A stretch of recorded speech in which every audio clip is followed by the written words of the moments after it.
Saudara Presiden ke-7 RI, Joko Widodo memilih merayakan Idul Fitri 1446 Hijriah dengan berkumpul bersama keluarga di Solo tanpa menggelar open house.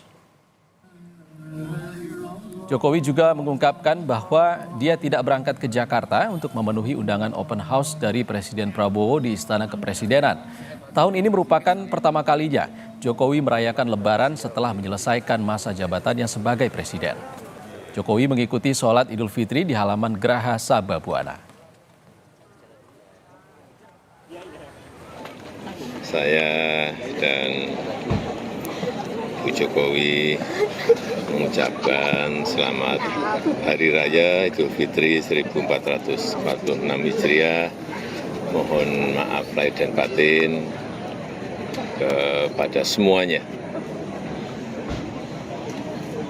Nanti mau ada open house nggak Pak? Nggak Siapa ada. yang mau ditunggu? Anak-anak mungkin Nggak pulang Pak? ada. Cucu? Iya, paling anak cucu. Terus ada masakan spesial buat anak cucu nanti nggak Pak? Nggak ada.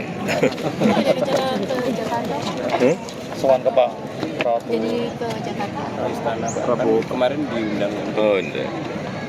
Enggak, karena di sini. Jadi mau menghabiskan waktu Lebaran di sini aja ya Pak? Iya, Di Solo, Pak. di Solo. Mas Gibran,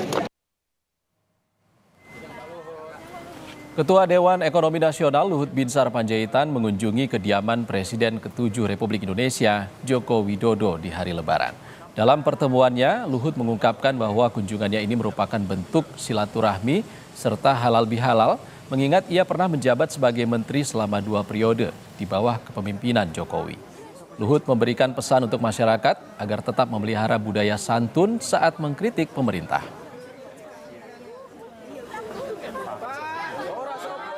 Budaya sopan santun kita, berbicara, berbahasa, yang tidak menghormatin orang-orang yang sudah berkarya buat negeri ini, kemudian berburuk sangka dengan cepat. Saya kan pembantu Presiden Jokowi selama 10 tahun, saya saksi hidup.